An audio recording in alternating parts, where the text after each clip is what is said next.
கர்த்தர் நம்மளோடு போதிக்கத்தக்கதாக அந்த வார்த்தையில் உள்ள மகத்துவங்களை ஆண்டவர் நமக்கு தெரியப்படுத்தத்தக்கதாக எல்லா கண்களும் மூடி, ஏசப்பா என்னோட பேசுங்க, எனக்கு போதிங்க, எனக்கு நடக்க வேண்டிய வழிகளை கற்றுத்தாருங்க, நான் இன்னும் என்ன கற்றுக்கொள்ள வேண்டுமோ எனக்கு கற்றுக் கொடுங்க ஆண்டவரே, என்னோட பேசுங்கன்னு சொல்லுங்கள் ஒரு வார்த்தை.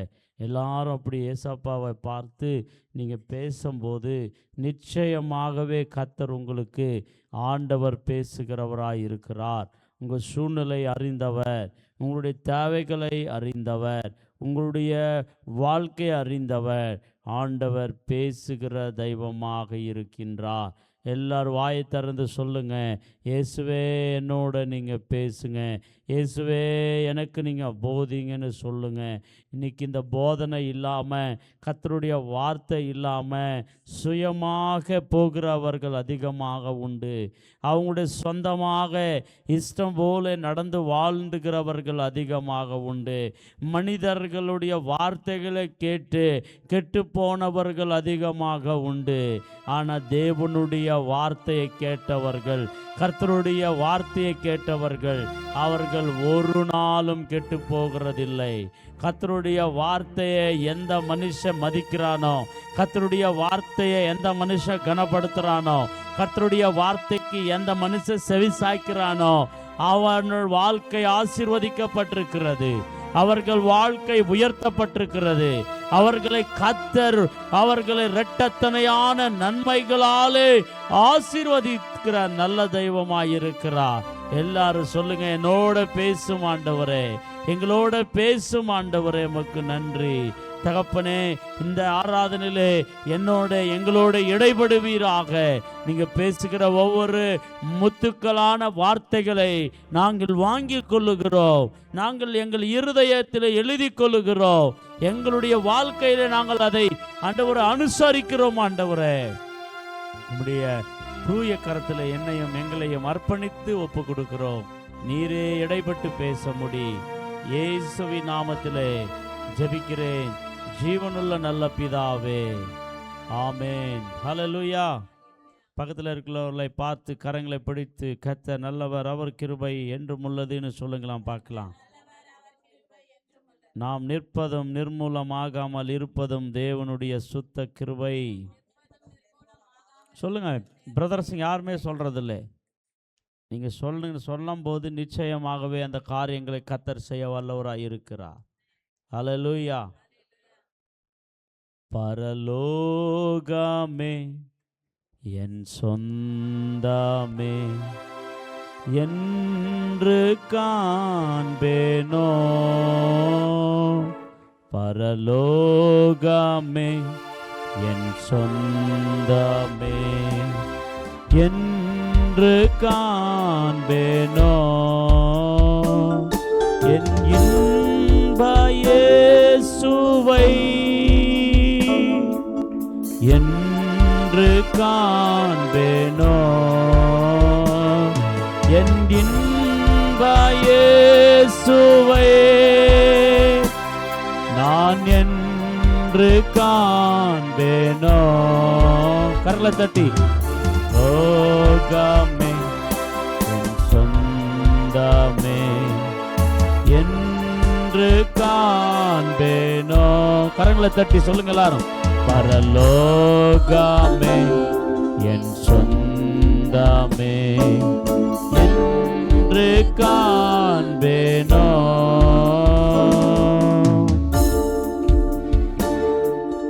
வருத்தம் பசிதாக மன துயரம் அங்கே இல்லை, வருத்தம் பசிதாக மன துயரம் அங்கே இல்லை,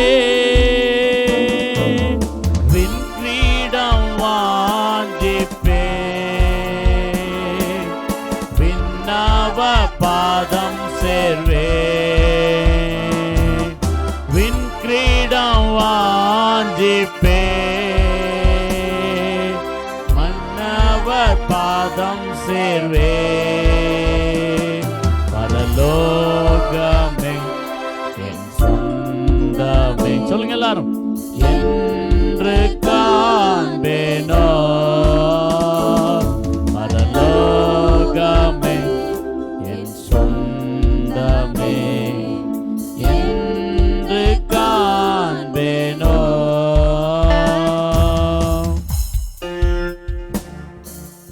இயேசு என் நம்பிக்கையா, இந்த பூமியும் சொந்தமில்லை. இயேசு என் நம்பிக்கையா, இந்த பூமியும் சொந்தமில்லை. பரிசுத்த சிந்தையுடன் இயேசுவை பின்பற்றுவே. சொல்லுங்க, பரிசுத்த சிந்தையுடன் இயேசுவை பின்பற்றுவே. பரலோகமே என் சொந்தமே, என்று காண்பேனோ. பரலோகமே என் சொந்தமே, என்று காண்பேனோ. பரலோகமே என் சொந்தமே, என்று பரலோகமே. சொல்லுங்க, என் சொந்தமே, காண்பேனோ, என்று காண்பேனோ. அல்லேலூயா. கர்த்தர் நாமம் மகிமைப்படுவதாக. நமக்கு சொந்தம் எது தெரியுமா? சொல்லுங்க, பக்கத்தில் கைப்பிடிச்சி, நமக்கு சொந்தம் எது தெரியுமா? பரலோகம். இந்த ஊரா இல்லை உங்கள் ஊரா? சோத்திரம். ஹல்லேலூயா. ஆமாம், நிறைய பேர் ஊருக்காக சண்டை போடுறவங்க உண்டு, நாட்டுக்காக சண்டை போடுறவங்க உண்டு. ஆனால் வேதம் சொல்லுகிறது பரலோகம்தான் நம்ம சொந்தம். ஆனால் இந்த பூமி நமக்கு சொந்தம் அல்ல, இந்த உடலும் நமக்கு சொந்தம் அல்ல, நமக்கு இருக்கிறது எதுவுமே நமக்கு சொந்தம் அல்ல. கொஞ்ச நாள் வாடகை வீடு மாதிரி தான் எல்லாமே. ஆனால் சொந்தமானது பரலோக ராஜ்யம். அந்த ராஜ்யத்திற்காக, அதுதான் நித்திய கால வாழ்வு, அதுதான் நித்திய நித்திய நித்திய ஜீவனை நமக்கு கொடுக்கின்ற ஒரு இடம். அதை நாம் சம்பாதித்து கொள்ள வேண்டும். அதுக்காக நாம் ஆயத்தப்பட வேண்டும். அதுக்காக நம்மளை ஒப்பு கொடுக்க வேண்டும்.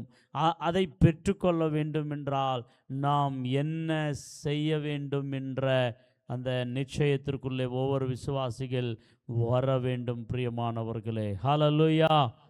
ஆமாம், அநேக மாதங்களாக இந்த செய்தியை நாம் கேட்டுட்டு வந்து கொண்டிருக்கிறோம். ஆனால் நீங்கள் யாருன்னா பரலோகத்துக்கு மிஸ் ஆகிட்டீங்களாண்ணா, ஆண்டவர் இந்த வீடியோ எல்லாம் ரெக்கார்ட் போட்டு காமிப்பார் உங்களுக்கு. பாஸ்டர் கிரணை வைத்து நீங்கள் எப்படியானா பரலோகத்துக்கு வந்துடணும் அப்படின்ற அந்த ஆசையாக உங்களுக்காக நான் பிரசங்கம் பண்ண வச்சேன். நீங்கள் இத்தனை பிரசங்கம் கேட்டோம், பரலோகத்துக்கு நீங்கள் ஆயத்தப்பட்டு வரலன்னா அன்னைக்கு நீங்கள் தப்பிச்சு கொள்ள முடியாது. ஹல்லேலூயா. ஆமென் சொல்லுங்களா பார்க்கலாம். கைகளை கொண்டு வந்தங்களா, நல்ல கையை உயர்த்தி நல்ல சத்தமாக ஹல்லேலூயா சொல்லுங்களா. அப்படியே கைகளை உயர்த்தி சோத்திரம் பண்ணுங்களா. ஒரு 2 நிமிஷம் அப்படியே சோத்திரம் பண்ணுங்க. ஸ்டாப், நான் ஸ்டாப்பாக இல்லாமல் இன்னும் சத்தம் உயரட்டு. எல்லாம் பிள்ளைங்க பெரியவங்க எல்லாம் சோத்திரம் பண்ணுங்க ஆண்டவருக்கு நேரா. இன்னும் சத்தமா, அவ்வளோதானா சத்தம் அப்படியே சோத்திரம். Praise the Lord. நன்றி ஆண்டவரே, சோத்திரம் ஆண்டவரே. ஓ மகிமை நிறைந்தவரே, சோத்திரம். Praise the Lord. Amen. Hallelujah, hallelujah. பரலோக ராஜ்யத்திற்கு நாம் கடந்து செல்ல வேண்டிய வழிகளை நாம் வாசித்து கொண்டு வந்து கொண்டிருக்கிறோம். கடந்த வாரம் என்ன செய்தி கேட்டீங்க, நீங்கள் சொல்ல முடியுமா? பரலோக ராஜ்யத்திற்கு யார் போக முடியும்? ஆமாம், பலவந்தம் பண்ணுகிறவர்கள் பரலோக ராஜ்யத்தை பிடித்து கொள்வார்கள். சொல்லுங்க, பக்கத்தில் கைப்பிடிச்சு, யார் போக முடியும்? பலவந்தம் பண்ணப்படுகிறவர்கள். பலவந்தம் என்றால் என்ன?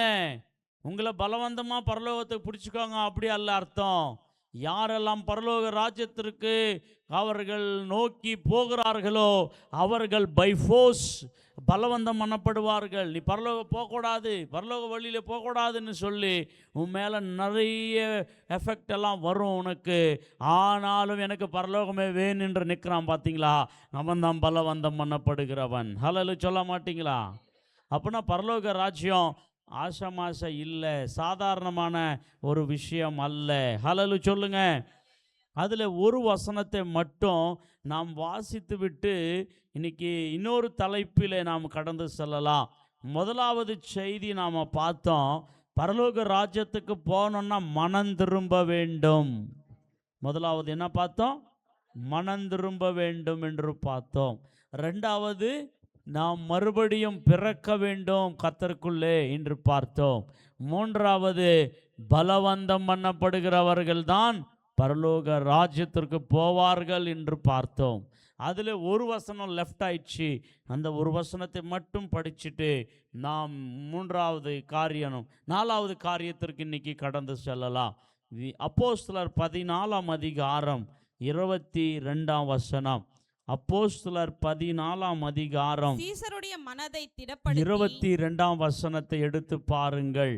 சீசருடைய மனதை திடப்படுத்தி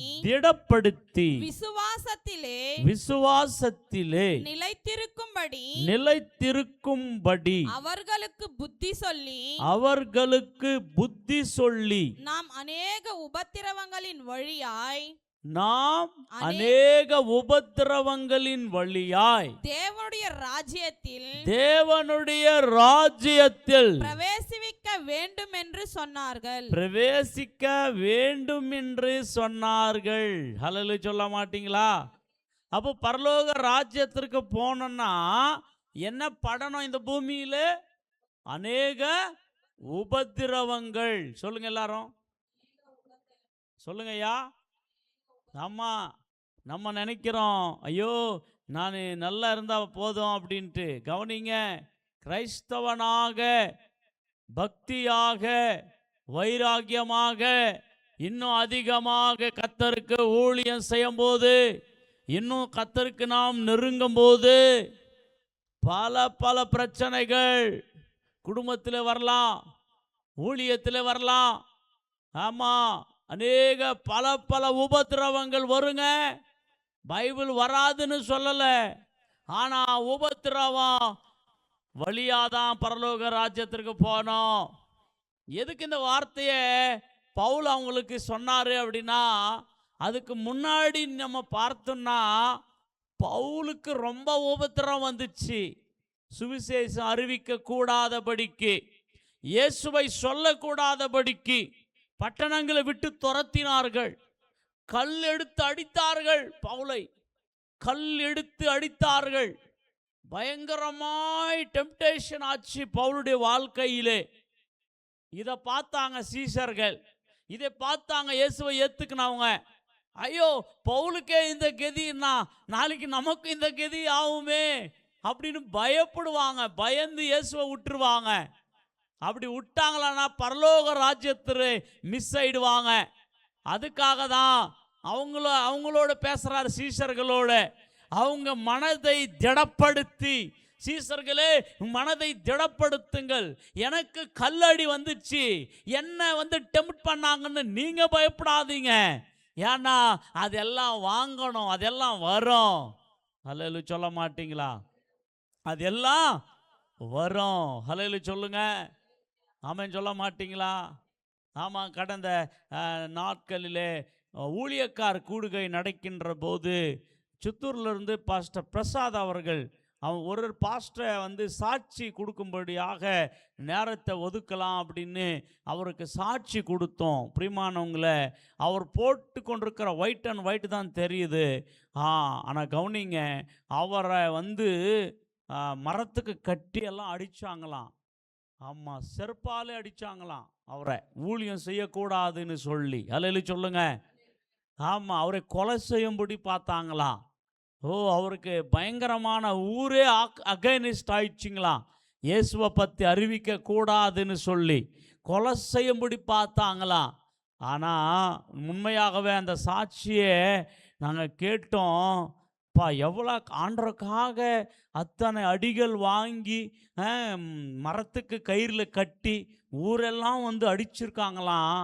ஆனாலும் அதே இடத்துல இன்ன வரைக்கும் ஊழியம் செய்கிறார் அவர். சோத்திரம் அல்லேலூயா சொல்லுங்க.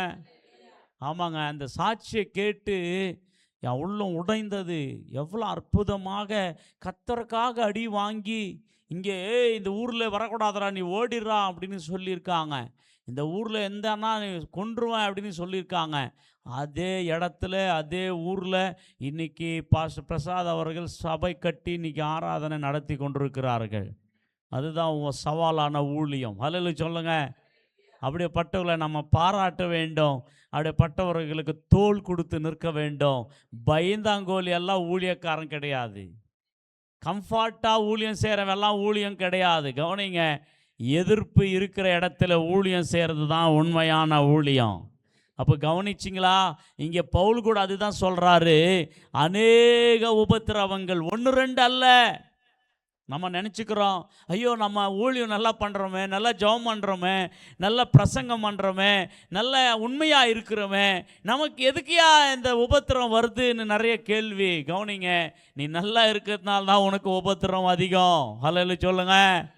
உலகத்தில் ஒத்த வேஷம் தரிக்கிறவனுக்கு இல்லை, அவன் உலகத்தோட அட்ஜஸ்ட் ஆகி போகிறவனுக்கு எந்த ஒரு பிரச்சனை இருக்காது.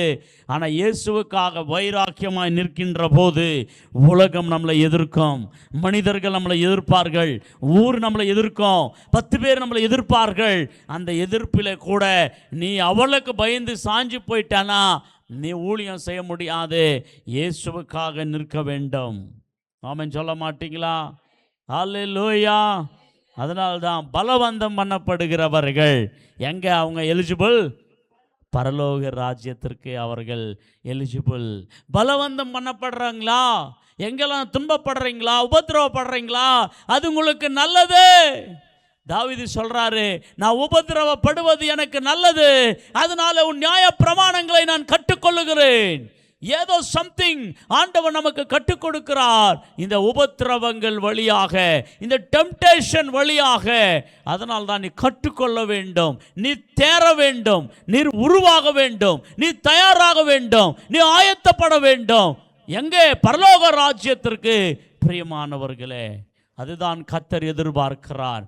உபத்திரவம் இல்லாமல் இல்லை, உபத்திரவங்கள் உண்டு. ஹல்லேலூயா. எத்தனை பேர் பரலோக ராஜ்யம் வேணும்? இப்போ கை தூக்கி காமிங்க பார்க்கலாம்.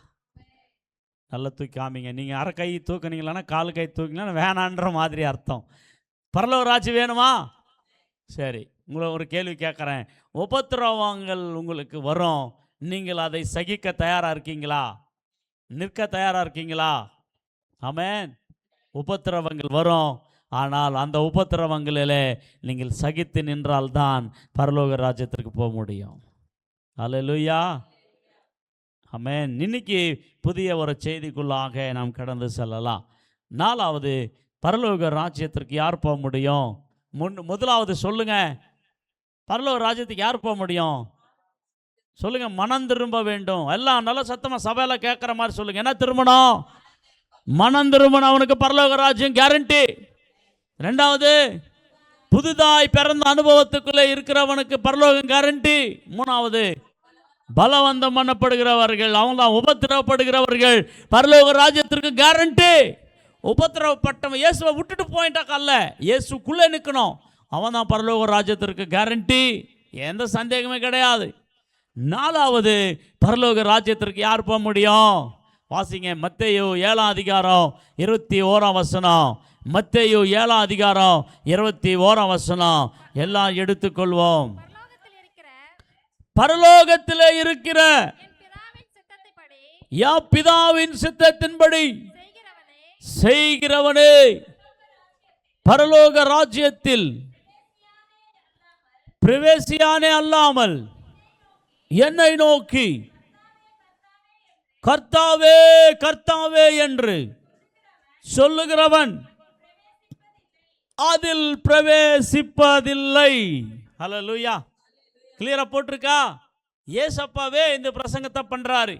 இயேசுவே பூமியில் இருக்கின்ற போது மனுஷகுமாரனாக அவர் மலையிலே பிரசங்கம் பண்ணுறாரு. மலை பிரசங்கம் என்று சொல்வார்கள். மலை பிரசங்கம் என்றால் என்ன? ஜனங்கள் ஏசப்பா மலைக்கு போய்கிறாருன்னு கண்டு ஜனங்கள்லாம் மலைக்கு போயிட்டாங்க. ஏசப்பா எங்கே இருக்கிறாரோ அங்கே ஜனங்க போயிடுவாங்க. அப்படி ஜனங்க நிறையா ஜனங்க போயிட்டாங்க. எங்கெல்லாம் ஜனங்க ஏசப்பா கிட்ட போகிறாங்களோ அங்கெல்லாம் ஏசப்பா அவங்களுக்கு பிரசங்கம் பண்ணிடுவார். அவன் சொல்ல மாட்டிங்களா? எங்கே போனாலும் பிரசங்கம் பண்ணிடுவார். உடனே அவங்கள சுகமாக்க மாட்டார். அவங்க தேவைகளை முதலாவது சந்திக்க மாட்டார். அவங்களுக்கு பிரசங்கம் தான் பண்ணுவார். அல்லேலூயா. ஜனங்க ஏசப்பா கிட்ட எதுக்கு போவாங்கன்னாக்கா, நிறைய கேட்டகரிஸ் ஆஃப் பீப்புள்ஸ் இருக்காங்க. ஏசப்பா சோறு போடுவாடு, ரொட்டி எல்லாம் கொடுப்பாருன்னு ரொட்டிக்காக போகிற ஜனங்களும் இருக்காங்க. அதில் ஏசப்பா மேலே குறை கண்டுபிடிக்கிறதுக்காக போகிற ஜனங்களும் இருக்காங்க. ஏசப்பா பிரசங்கத்தை கேட்கறதுக்கு போகிற ஜனங்களும் இருக்காங்க. அற்புதங்களுக்காக போகிற ஜனங்களும் இருக்காங்க. அல்லேலூயா சொல்ல மாட்டிங்களா? இத்தனை வகையான ஜனங்க ஒரு கூட்டத்தில் இருக்காங்க. கவனிங்க பிரியமானவர்களே, இங்கே கூட பாஸ்டர் கேட்பாருன்னு வர்றவங்க நிறைய பேர் இருப்பாங்க. இல்லை இப்போ நம்ம ஐயோ சர்ச்சுக்கு போகலன்னா சாபம் வந்துடும், ஆசீர்வாதம் இருக்காதுன்னு அப்படி வர்றவங்களும் நிறைய இருப்பாங்க. ஆனால் ஃபியூ பர்சன்ஸ் மாத்திரம் கர்த்தருடைய வார்த்தைக்காக வருகிற ஜனங்கள் உண்டு.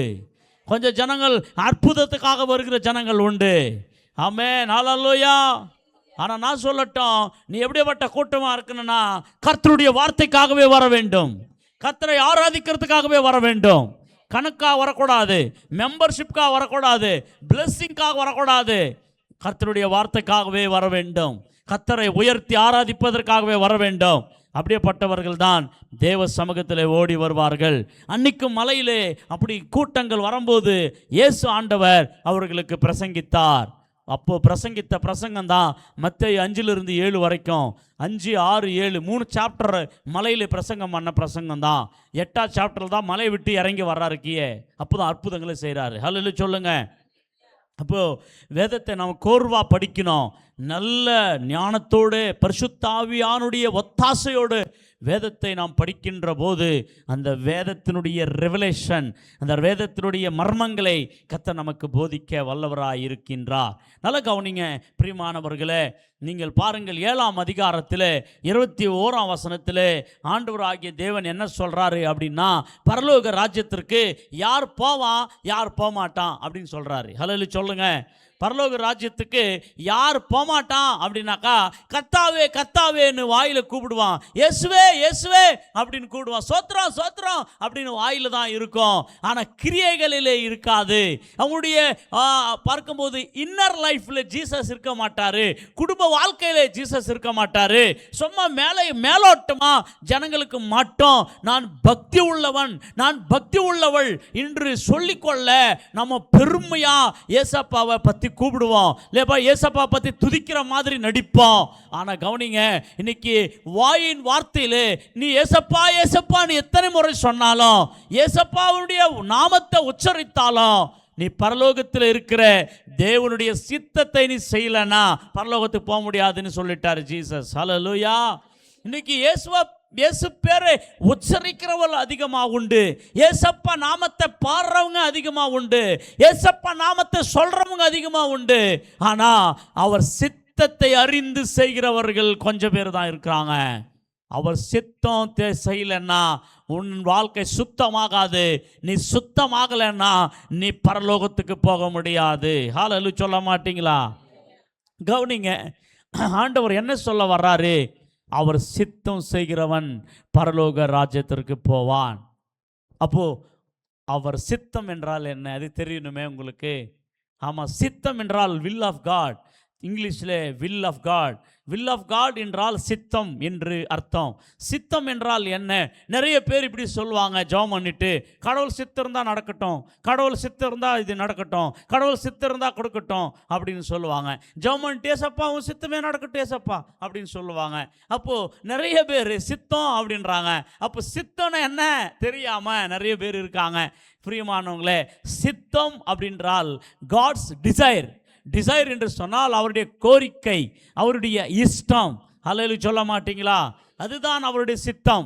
என்ன ஒன்றும் இல்லை, அவர் என்ன விரும்புகிறாரோ, அவர் என்ன எல்லாம் மைண்டில் வச்சிருக்கிறாரோ அதை அறிந்து நம்ம செய்யறது தான் சித்தம். வேற ஒன்றும் கிடையாது சித்தம் என்றால். ஹல்லேலூயா ஆமென் சொல்ல மாட்டீங்களோ?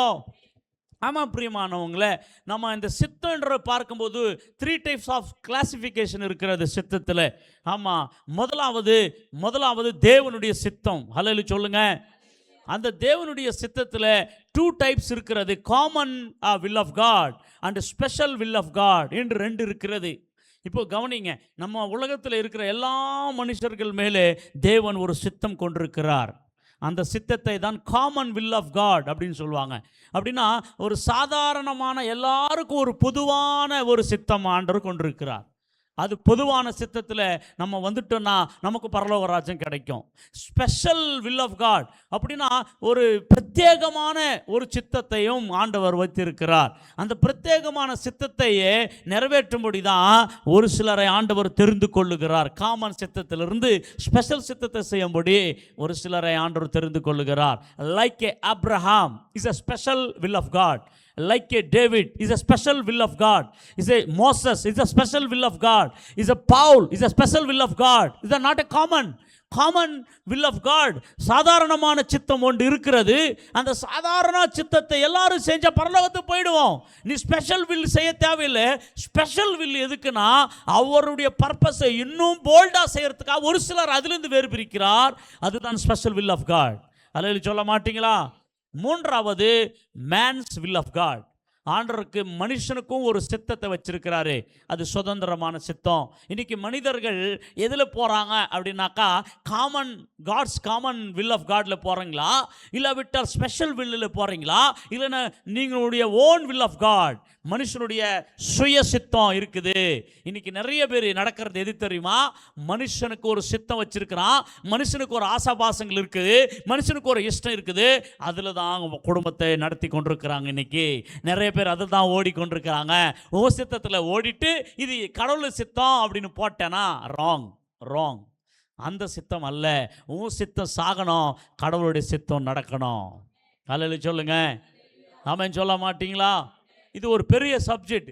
இதெல்லாம் நான் உங்களுக்கு எழுத்து பிரசங்கம் பண்ணனா இந்த சித்தத்தையே விவரிக்கிறதுக்கே இன்னொரு 6 மாதம் வேணும். அல்லேலூயா சொல்லுங்க. ஆமாம், ஸ்பெஷல் வில் என்ன எப்படியெல்லாம் இருக்குது, ஸ்பெஷல் சாதாரணமான சித்தம்னா எப்படிலாம் இருக்குது. ஏன்னா வேதத்தை ஒவ்வொரு ஓடுக்கு நிறைய பிரசங்கங்கள் இருக்குது. அதுதான் இது ஒரு கனி. இது ஒரு சமுத்திரத்துக்கு மிஞ்சினது. ஆமாம், இந்த இப்போ பைபிளை படித்து இந்த பைபிளை எல்லாம் கம்ப்ளீட்டாக பிரசங்கம் பண்ணி முடிக்க முடியாத வாழ்நாளிலே. அல்லேலூயா சொல்லுங்க. நிறைய பேர் நினச்சிக்கலாம் பைபிள் எனக்கு எல்லாம் தெரியும் அப்படின்னு. ஒன்றும் இல்லை. ஆமாம் சொல்லுங்க. ஆமாம், கொஞ்சம் தான் தெரியும். ஆமாம் சொல்ல மாட்டிங்களா? ஆமாம், அல்லேலூயா. நான் நிறைய நேரம் பைபிளை வாசிக்கிறேன். நான் நிறைய நேரம் பைபிளை வாசிச்சுனே இருப்பேன். நிறைய நேரம் பிரசங்கம் எடுத்துனே இருப்பேன். நிறைய நேரம் கன்க்ளூடன்ஸ் படிச்சுனே இருப்பேன். ஆனாலும் படித்து முடிச்சிட்டேன்னு சொல்ல முடியாது. ஏன்னா வந்துனே இருக்கும் ஆண்டவரோட வார்த்தை. ஆமென் சொல்ல மாட்டிங்களா? அல்லேலூயா.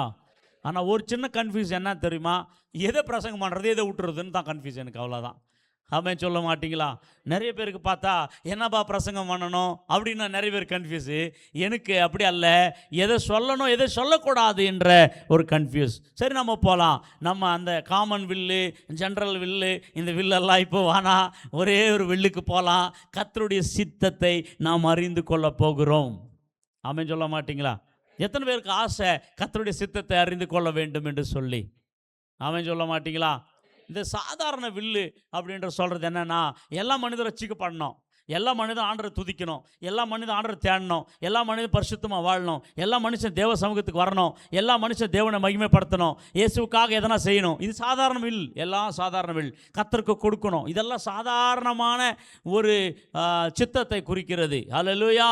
ஸ்பெஷல் வில் என்றால் ஒவ்வொரு மனுஷனை தனக்கென்றே பர்பஸ்க்காகவே கர்த்தர் ஏற்படுத்தினார். ஃபார் எக்ஸாம்பிள் சொன்னேன் இல்லைங்களா, மோசஸையும் யோசுவாவையும் கர்த்தர் தனக்கென்றே ஏற்படுத்தி கொண்டார். அவங்களுக்கு ஒரு பர்பஸ் வச்சிருந்தார். அந்த பர்பஸை நிறைவேற்றி கொள்ள முடியாக அவங்கள பயன்படுத்தினார். அப்படியே அப்போஸ்தலன் பாலை நீங்கள் எடுத்துக்கொள்ளுங்க. எப்படிப்பட்டவன் பவுல் தெரியுமா? சபையை உபத்திரப்படுத்தினவன், சபையை உடைச்சவன், சபையை அடித்தவன், சபையை நொறுக்கினவன். ஆனால் பவுலை ஆண்டவர் தனக்கென்று ஸ்பெஷல் வில்லுக்கு ஏற்படுத்தி கொண்டார். அதனால் தான் பவுல் எத்தனை சபையை உடைச்சானோ அத்தனை சபைக்கு பதிலாக நிறைய ஜனங்களை கர்த்தருக்குள்ளே திருப்பும்படி கர்த்தர் எடுத்து பயன்படுத்தினார். அப்போ தேவனுடைய சித்தம் காமனாகவும் இருக்கிறது, ஸ்பெஷலாகவும் இருக்கிறது. அந்த ஸ்பெஷல் சித்தத்தை ஒரு மனுஷன் கண்டுபிடிச்சிட்டான்னா அவன் ஹைலி கர்த்தர் எடுத்து பயன்படுத்த வல்லவராய் இருக்கிறார். அல்லேலூயா சொல்ல மாட்டீங்களா? ஆனால் ஜனங்கள் இன்னைக்கு இந்த ரெண்டையும் விட்டுட்டு அவங்க சித்தத்தில் ஓடினுக்கிறாங்க. அதனால தான் அவங்க வாழ்க்கையில் என்ன நிறைய தோல்விகள், நிறைய பிரச்சனைகள், நிறைய இழப்புகள், நிறைய விதமான காரியங்கள் இழுந்து போகிறார்கள். அது நிமித்தமாக அவர்கள் பரலோக ராஜ்யத்தையும் இழுந்து போக வாய்ப்புகள் உண்டு. உங்கள் சித்தம் தேவனுடைய நீதியை நிறைவேற்றாது. ஆமென் சொல்ல மாட்டீங்களா? அப்போ யார் சித்தம் சாகணும், யார் சுயம் சாகணும், தேவ சித்தம் நிறைவேறணும். சரி போல வாங்க, தேவ சித்தம் என்றால் என்ன? ஹல்லேலூயா சொல்ல மாட்டீங்களா? நிறைய இருக்கிறது. ஆனால் ஒரு சில வார்த்தைகளை மட்டும் இன்னைக்கு நம்ம படிச்சுக்கலாம். ஏன்னா நேரம் ஓடி போயினுக்குது. ஆமாம், நம்ம பிரசங்க நேரத்தை கூட்டவே முடியல. ஹல்லேலூயா சொல்ல மாட்டீங்களா? கூட்டினா இன்னும் ஆராதனைக்கு கிளாஸ் ஆகுது. அதனால் இன்னும் கொஞ்சம் சீக்கிரமாக போகிறதுக்கு நம்ம பிரயாசப்படலாம். கடந்து போகலாம். முதலாவது இந்த மத்தேயு 7ஆம் அதிகாரத்தில் சொல்லப்பட்டிருக்கிறது கர்த்தருடைய சித்தம் என்றால் என்ன. இன்று நீங்கள் 21 வாசிச்சிங்க. அப்படியே நீங்கள் ஒன்றா நீங்கள் படிச்சுனே வந்தீங்களன்னா 24ஆம் வசனத்தில் இருக்கிறது ஆண்டவருடைய சித்தம் என்றால் என்ன என்று சொல்லால், ஆகையால் நான் சொல்லிய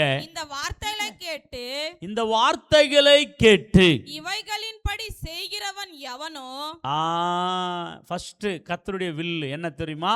என் வார்த்தைகளை கேட்டு விட்டு போறவன் அல்ல, செய்கிறவன். என் வார்த்தைகளை கேட்டு அதன்படி அவன் செய்கிறானோ அவனை கண்மலையின் மேல் தன் வீட்டை கட்டின புத்தியுள்ள மனுஷனுக்கு ஒப்பிடுவேன். பெருமழை சொரிந்து பெருவெள்ளம் வந்து காற்று அடித்து அந்த வீட்டின் மேல் மோதியும் அது விழவில்லை. ஏனென்றால் அது கண்மலையின் மேல் அஸ்திபாரம் போடப்பட்டிருந்தது. ஹல்லேலூயா சொல்ல மாட்டீங்களா? இங்கே கர்த்தருடைய சித்தம் செய்கிறவன் ஒரு மனுஷனை ஆண்டவர் சொல்லுகிறார். கர்த்தருடைய சித்தம் இல்லாத மனிதர்களை பற்றியும் சொல்லுகிறார். அதை எதற்கு ஒப்பிட்டு பேசுறாருன்னா வீட்டிற்கு ஒப்பிட்டு பேசுகிறார். அல்லேலூயா. ஆமாம், நம்ம எல்லாரும் வீடு கட்டுறோம், அந்த வீட்டில் வாழ்ந்து கொண்டிருக்கிறோம். அந்த வீடு கட்டும்போது நம்ம என்ன பண்ணுறோன்னா நம்ம அடிக்கு தோண்டி பில்லர் போடுறோம், கடகால் போடுறோம். எவ்வளோ அது ஸ்ட்ராங்காக போடுறோமோ அந்த வீடு அவ்வளோ ஸ்ட்ராங்காக நிற்குது. ஆனால் கவனிங்க, ஒருவேளை கல் மேலே நம்ம வீடை கட்டாமல் மணல் மேலே கட்டினா அந்த வீடு நிற்குமா?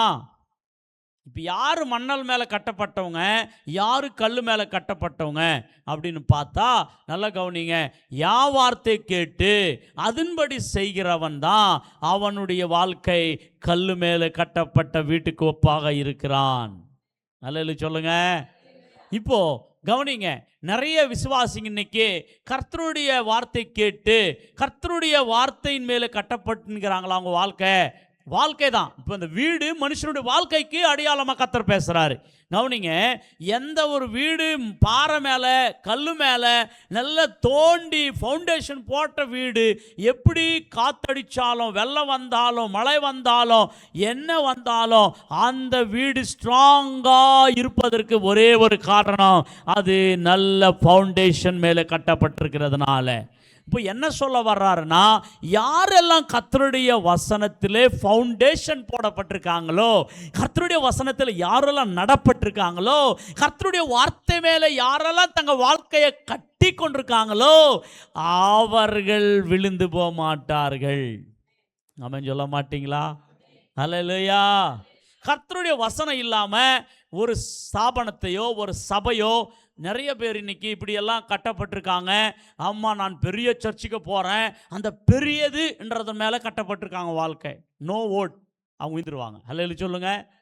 அந்த சின்ன சர்ச்சையோ பெரிய சர்ச்சையோ, நிறைய பேர் எங்கள் பாஸ்டர் இன்டர்நேஷ்னல் ஸ்பீக்கர், எங்கள் சர்ச் இன்டர்நேஷ்னல் சர்ச்சு, எங்கள் சர்ச்சு மெகா சர்ச்சு, நாங்கள் அப்படி இப்படின்னு அந்த வேர்டுக்காகவே நிறைய பேர் போகிறாங்க. பார்த்தீங்களா? அவங்க வார்த்தை மேலே கட்டியிருந்தா விழமாட்டாங்க. அவங்க இந்த நேம்காக ஃப்ரேமுக்காக போகிறாங்க பார்த்தீங்களா, அவங்களுடைய வாழ்க்கை வெறும் நேம்ல ஃப்ரேம்ல கட்டிருக்கோம். அவங்க நிச்சயமாய் அவர்கள் மண்ணல் மேலே பொழிதின் மேலே கட்டப்பட்டவர்கள். ஹல்லேலூயா சொல்ல மாட்டீங்களோ? ஆமென். நிறைய பேர் பாரம்பரியமாக எங்கள் தாய் சபை நாங்கள் பாரம்பரியமாக போகிறோம் அப்படின்னு பாரம்பரியத்தில் கட்டப்பட்டிருப்பாங்க. ஒரு சில அவங்களும் நிச்சயமாகவே விழுந்து போவார்கள். நீயும் நான் கட்டப்பட வேண்டியது ஒரு நேம்லேயோ ஒரு ஃப்ரேம்லேயோ ஒரு ஸ்தாபனத்திலேயோ ஒரு பாஸ்டர் மேலேயோ இல்லாவிட்டால் ஏதோ ஒரு காரணத்திலே நீ கட்டப்படக்கூடாது. நீ கட்டப்பட வேண்டியது மத ரீதியாக அல்ல, வார்த்தையின் ரீதியாக கட்டப்பட வேண்டும்.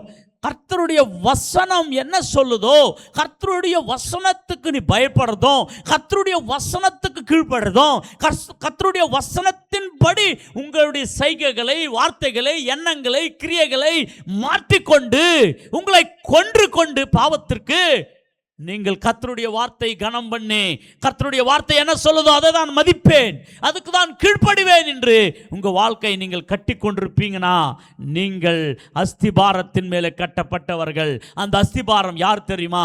அந்த கல்மலை யார் தெரியுமா? ஆண்டவராகிய இயேசு. ஹல்லேலூயா சொல்ல மாட்டீங்களா? ஒன்றும் இல்லை, சிம்பிள். கர்த்தருடைய சித்தம் என்ன தெரியுமா? என் வார்த்தையை கேட்டு அதன்படி செய்கிறது கர்த்தருடைய சித்தம். ஹல்லேலூயா. அப்படி அந்த வாழ்க்கை எந்த விசுவாசி கட்டப்பட்டிருக்கிறானோ அவனுக்கு என்னென்னலாம் அடிக்குமா? அவன் விசுவாசிக்கு அந்த 25 நம்ம பார்த்தோம், பெருமழை சொரிந்து பெருவெள்ளம் வந்து. ஆமாம், 3 காரியத்தை நம்ம பார்க்குறோம் இன்னைக்கு. கவனிங்க ப்ளீஸ், என்ன பாருங்க. 1 மழை, பெருமழை. 2 பெருமழை சொரிந்து, 2வது வெள்ளம், 3வது காற்று. 3 சொல்லுங்க. பெரிய மழை, 2வது பெரிய வெள்ளம், காற்று. ஹல்லேலூயா சொல்லுங்க. 3 இடத்துல அடிக்கும். கவனிக்கணும், 3 இடத்துல அடிக்கணும். ஹல்லேலூயா சொல்லுங்க. பெரிய மழையை மேலே வந்து பொழியும், வீட்டு மேலே பொழியும். ஹல்லேலூயா சொல்லுங்க. டைரக்டாக நம்ம மேலேயே பொழிகிறதான இந்த 3 என்ன தெரியுமா? நம்மளை சரிந்து தள்ளும்படியான வருகிறதான உபத்திரவங்கள். ஹல்லேலூயா சொல்லுங்க. இது டைரக்ட் அட்டாக்கிங். இந்த மழை பெருவெள்ளம் மேலே தான் விழும். ஆமென். அப்போ நம்ம மேலேயே பெருமழை, பெரு பாடுகள், பெரு பிரச்சனைகள் நம்ம மேலே வரும். டைரக்ட் அட்டாக்கிங் இது. 2வது பெரிய வெள்ளம். வெள்ளம் வந்து எது மேலே அடிக்கும்னாக்கா கடகால் மேலே, கீழே தானே வெள்ளம் போகுது. ஹல்லேலூயா சொல்லுங்க. அப்போ ஃபவுண்டேஷன் மேலே அடிக்கும் வெள்ளம். ஹல்லேலூயா சொல்லுங்க. இப்போ ஃபவுண்டேஷன் ஸ்ட்ராங்காக இருந்தால் அசையுமா? வெள்ளம் அடித்தாலும் சொல்லுங்க பிரதர். ஹலோ சொல்ல மாட்டீங்களா? வெள்ளம் எங்க மேலே அடிக்கும்? செவுத்து மேலும், ஃபவுண்டேஷன் மேலே. ஹல்லேலூயா சொல்லுங்க. 2வது காற்று. நம்ம வால்ஸு இந்த செவுத்து மேலெல்லாம் காற்று அடிக்கும், வீட்டுக்கு மேலாம் ஃபுல்லாக காற்று அடிக்கும். அப்போ கவனிங்க, மேலே இருந்து பிரச்சனை, கீழே இருந்து பிரச்சனை, நடுவிலும் பிரச்சனை. ஹல்லேலூயா சொல்லுங்க. புரிஞ்சிச்சிங்களா? இப்போ மேலே வர்றது பெரிய மழை, கீழே வர்றது வெள்ளம், செவுத்து அடிக்கிறது காற்று. புரிஞ்சிச்சா? அப்போ நமக்கு இப்படிப்பட்ட போராட்டங்கள் இருக்குது. இப்படிப்பட்ட போராட்டத்தில் கூட மழையானா பெஞ்சுக்கிட்டோம், வெள்ளமானா அடிக்கட்டும், காட்டானா அடிக்கட்டும். நிறைய பேர் பார்த்தீங்களான்னா எந்த காற்றோ அந்த காட்டு. சன்ஃப்ளவரை பார்த்தீங்களா? எப்படி சூரியகாந்த அந்த புஷ்பத்தை நீங்கள் பார்க்கின்ற போது சூரியன் எப்படி திரும்புகிறானோ அப்படியே திரும்பினே பார்த்தீங்களா? நீங்கள் பாருங்கள் போய் வேணுச்சுன்னா. ஹல்லேலூயா. அதுக்கு தான் சன்ஃப்ளவர்னு வச்சாங்க. அதுக்கு பேர் என்ன ஃப்ளவர் தெரியுமா உங்களுக்கு? சன்ஃப்ளவர்னா, சன்னுனா சூரியன், ஃப்ளவர்னா பூ. சன்னை பேஸ் பண்ணி சுற்றுற ஃப்ளவர் தான் சன்ஃப்ளவர். சன்னு அந்த எப்படி திரும்புதோ அப்படி திரும்பும். அதே மாதிரி நிறைய பேர் காற்று எப்படி அடிக்குதோ அந்த மாதிரி காற்று, எந்த காற்றோ அந்த காற்றில் சேர்ந்துருவாங்க. இதெல்லாம் நிற்காது. ஹல்லேலூயா சொல்லுங்க. ஆமென் சொல்லுங்க. கவனிங்க. நீயும் நானும் மனிதனை அல்ல, உலகத்தில் இருக்கிற கவர்மெண்ட் அல்ல, ஜனங்கள் அல்ல, சட்டங்கள் அல்ல, வாழ்க்கை கட்டிக்கொள்ள வேண்டியது கர்த்தருடைய வார்த்தையிலே கட்டிக்கொள்ள வேண்டும். யாரெல்லாம் கர்த்தருடைய வார்த்தையை கனம் பண்ணி, கர்த்தர் வார்த்தை இப்படி சொல்லுது, நான் இப்படி தான் வாழ்வேன், இப்படி தான் இருப்பேன், இப்படி தான் நடப்பேன் அப்படின்னு நீங்கள் மாற்றிக்கின்னு நடந்தீங்களா, நீங்கள் கர்த்தர் மேலே கட்டப்பட்ட ஒரு வீடாக இருப்பீங்க. கல் மேலே கட்டப்பட்ட வீடாக இருப்பீங்க. மழையான அடிக்கட்டும், பார்க்கும்போது வெள்ளமான வரட்டும், காற்றான அடிக்கட்டும், நீங்கள் ஒன்றும் கவலை இருக்காது அந்த வீட்டுக்கு. இருக்குமா? ஆனால் ஃபவுண்டேஷன் போடாம, ஆமா, மணல் மேல கட்டப்பட்ட ஒரு வீடு இருக்கு பாருங்க.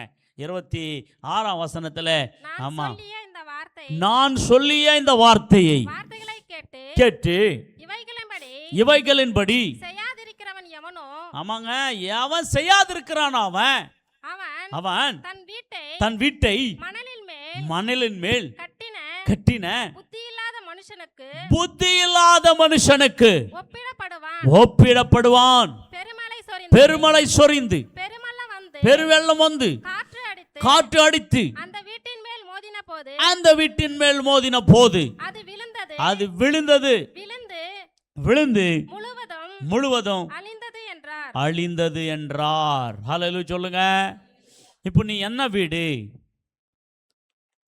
ஃபவுண்டேஷன் போடப்பட்ட வீடா, ஃபவுண்டேஷன் இல்லாத வீடா? நீங்கள் நினைக்கலாம், ஐயோ நான் ஃபவுண்டேஷன் போட்டிருக்கிறேன், போடாமே ஃபவுண்டேஷன் இல்லாத வீடாவே நீங்கள் இருப்பீங்க.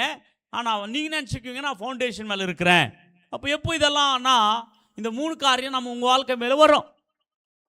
பெரிய மழை, வெள்ளம், காற்று, இது அடிக்கும் கண்டிப்பாக. நீங்கள் நிற்கிறீங்களா நிற்க மாட்டீங்களான்றதுக்கே அடிக்கும். உங்களை நீங்கள் கற்பாறை மேலே இருக்கிறீங்களா இல்லையான்றதுக்கு இந்த 3 விதமான காரியங்களை கர்த்தர் அனுமதிப்பார். இப்போது பெரிய மழை வருதா வராதா? வீட்டில் நம்ம வாழ்கிற உலகத்தில் வருதா? வெள்ளம் வருதா? காற்று வருதா? சேம். எப்படி சர்வசாதாரணமாக இந்த யூனிவர்சலில் வருதோ அதே மாதிரி ஒவ்வொரு விசுவாசிக்கு ஒரு பரீட்சை.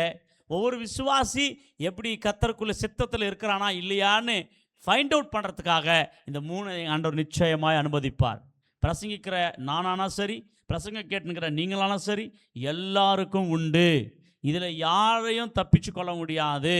ஆனால் எப்போ நீ பாறை மேலே கட்டப்பட்டிருக்கிறன்னு தெரியும்னா இந்த 3ஐயும் தாங்கி நிற்கும்போது தான் உனக்கு தெரியும். இந்த 3ல் நீ அடிச்சுன்னு போயிட்டானா, இந்த 3ல் நீ விழுந்துச்சானா, அது பாறை மேலே கட்டல, அது போமானா அது அழிந்து தான் போவோம். அது போக வேண்டிய பரலோகத்துக்கு போகாது. அல்லேலூயா சொல்ல மாட்டீங்களா? அப்போ தேவ சித்தத்தை புரிஞ்சுக்கிறதுக்காக கற்பாறை மேலே கட்டப்பட்ட வீட்டை ஆண்டவர் எக்ஸாம்பிளாக பேரபிள்ஸாக கர்த்தர் நமக்கு போதிக்கிறார். ஹல்லேலூயா. இப்போ முதலாவது கர்த்தருடைய சித்தம் என்ன? என்னுடைய வார்த்தை கேட்டு அதன்படி நடக்கணும். அதுதான் கர்த்தருடைய சித்தம். ஹல்லேலூயா சொல்லுங்க. எத்தனை பேர் நடந்துனுக்கிறீங்க? கர்த்தருடைய வார்த்தைக்கு எத்தனை பேர் பயப்படுறீங்க? ஆமாம், படிக்கிறீங்க. ஆமாம், உங்கள் வாழ்க்கையில் ஒரு தவறு இல்லாவிட்டால் ஒரு பாவம், தேவனுக்கு இஷ்டம் இல்லாத காரியம் நீங்கள் பைபிள் படிக்கும்போது வருது. ஆனால் வேகமாக அதை தாண்டி போயிடுறீங்க. பார்த்தீங்களா? பைபிளில் எதுனா அந்த மாதிரி உங்களை பிடிக்கிற ஒரு காரியம் வந்துச்சுன்னா அங்கே ஸ்டாப் ஆகி என்ன பண்ணோம்? மனஸ்தாப்பட்டு அந்த பாவத்தை அறிக்கையிட்டு, ஆண்டவரே இதிலிருந்து எனக்கு விடுதலை கொடுங்கன்னு ஜெபம் பண்ணி அதுக்கு மேலே இன்னொரு வசனத்தை படிக்க நீங்கள் போனோம். ஆமாம், ஒரு வசனத்தை படிச்சுனே இருப்பீங்க. அதில் புதிய விஷயம் வந்துச்சுன்னா ஆண்டவரை ஸ்தோத்திரம் பண்ணி துதிக்கணுமா? ஹல்லேலூயா. இந்த புதிய விஷயத்தை இது வரைக்கும் நான் அறியாமல் இருந்தேன், இன்றைக்கி அறிய வச்சிங்களே நன்றின்னு சொல்லணுமா? ஒரு வாக்குத்தத்தம் வந்துச்சுன்னா அந்த வாக்குத்தத்தத்தை நம்பணுமா? ஒரு எச்சரிப்பு வந்துச்சுன்னா அந்த எச்சரிப்புக்கு நீ கீழ்ப்படினுமா? இதான் இத்தனை பைபிள் இருக்குது. ஏதோ அப்படியே மேலோட்டமாக படிச்சுன்னு போகிறது இல்லை, கதை புத்தகம் இல்லை. இது உன்னை தண்டிக்கிற புத்தகம், உன்னை மாற்றுகிற புத்தகம், உன்னோட பேசுகிற புத்தகம், உன் தவறுகளை எடுத்து காமிக்கிற புத்தகம், உன்னை ரெக்டிஃபை பண்ணுற புத்தகம். இதெல்லாம் நீ படித்து ஆமாம், இந்த வார்த்தைகளுக்கு உன்னை ஒப்பு கொடுக்கும்போது தான் நீ தேவ சித்தத்தின்படி செய்கிற மனிதனாய் மாறுகிறாய். அல்லேலூயா சொல்ல மாட்டீங்களோ? சொல்ல மாட்டீங்க. அல்லேலூயாவே சொல்ல மாட்டீங்க நீங்கள். ஆமென். ஆமாம், ரைட். இப்போ புரிஞ்சிச்சா? தேவனுடைய சித்தம் என்றால் இன்னும் நிறைய காரியங்களை நாம் இருக்கிறது. 2வது காரியத்துக்கு நாம் கடந்து போகலாம். 1 தெசலோனிக்கேயர் எழுதின புத்தகம் 4ஆம் அதிகாரம் 3லிருந்து 5 வசனங்கள்.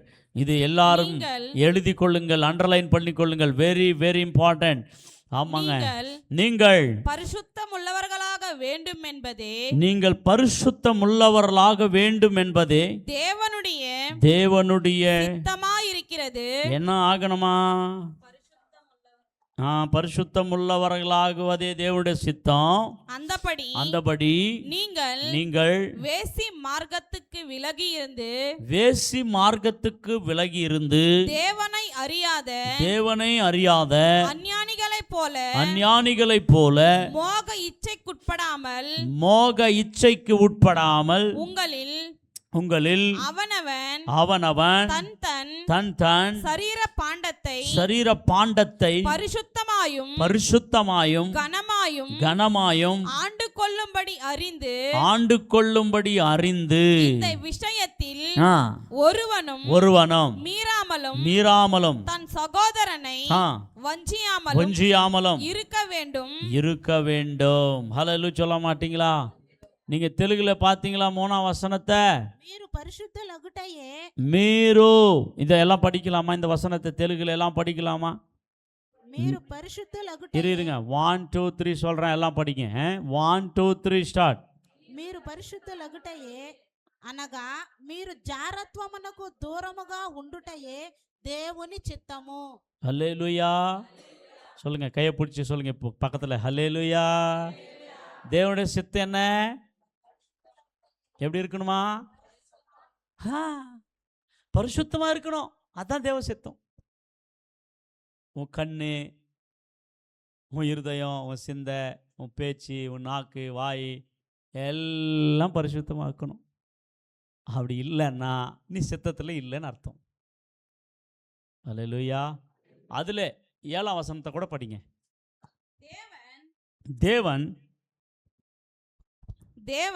தேவன் நம்மை அசுத்தத்திற்கல்ல பரிசுத்தத்திற்கே அழைத்திருக்கிறார்.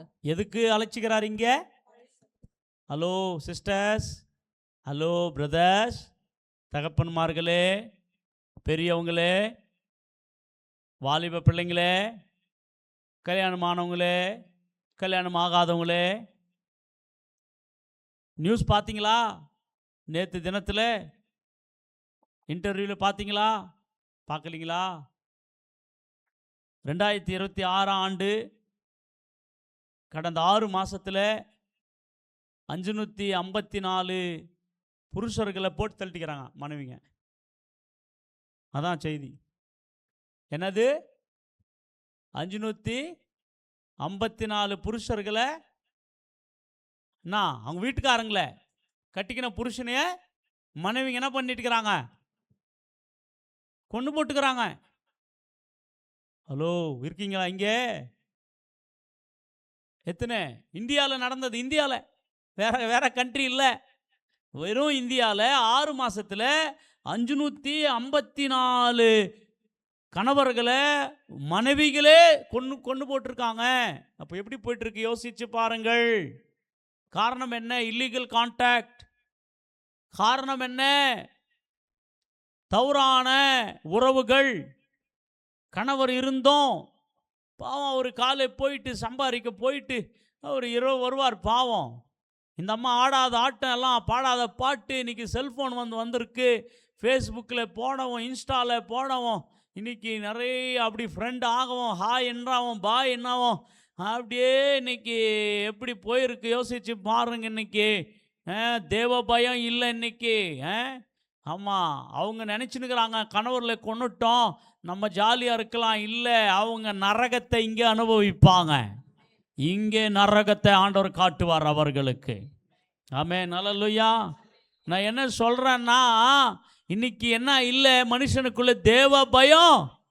இன்னைக்கு புருஷர்களுக்குள்ள ஒரு காலத்தில் கேட்டுன்னு இருந்தோம், அம்மா கணவர்கள் மனைவியை கொண்டுட்டாங்கன்னு கேட்டுன்னு இருந்தோம். இன்னைக்கு உள்டாயி கணவர்களை கொள்ளும்படியாக பிசாசு இன்னைக்கு பயங்கரமாய் கிரியை செய்து கொண்டிருக்கிறான். இன்னைக்கு தேவ பயம் உள்ள எந்த பெண்ணானாலும் கணவனுக்கு அடங்கி இருப்பாள்.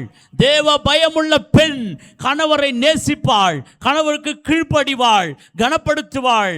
ஆனால் கணவரை எதிர்த்து பேசுகிற பெண்ணுக்குள்ள தேவ பயம் இல்லை. அசுத்தாவி இருக்கும், பிசாசாவி இருக்கும். அதனால்தான் அவர்கள் பயங்கரமாய் பண்ணி கொண்டிருப்பார்கள். கவனிங்க பிரியமானவர்களே, நீயும் நான் எந்த சூழ்நிலை இருக்கிறோம். ஆனால் பைபிள் என்ன சொல்லுதுன்னா, நீ பரிசுத்தத்திற்கென்றே உன்னை நான் அழைத்தேன். கர்த்தர் நம்மளை எதுக்கு கூப்பிட்டுக்கிறாரு? கர்த்தர் நம்மளை எதுக்கு கூப்பிட்டுக்கிறாரு? பரிசுத்தமாய் வாழ்வதற்கு. சொல்லுங்க, கையை பிடிச்சி பக்கத்தில் சொல்லுங்க, எதுக்கு? பரிசுத்தமாய் வாழ்வதற்கு. நீ ஏசப்பா கிட்ட வந்து, நீ பைபிளை படித்து, நீ ஞானஸ்நானம் எடுத்து, நீ சபைக்கு வந்து, நீ வார்த்தை கேட்டுன்னு, கர்த்தரை ஆராதிச்சுன்னு அந்த ஒரு நாள் மட்டும், மீதா மண்டேலேருந்து சண்டே வரைக்கும் உன் மைண்டில் என்ன இருக்குது?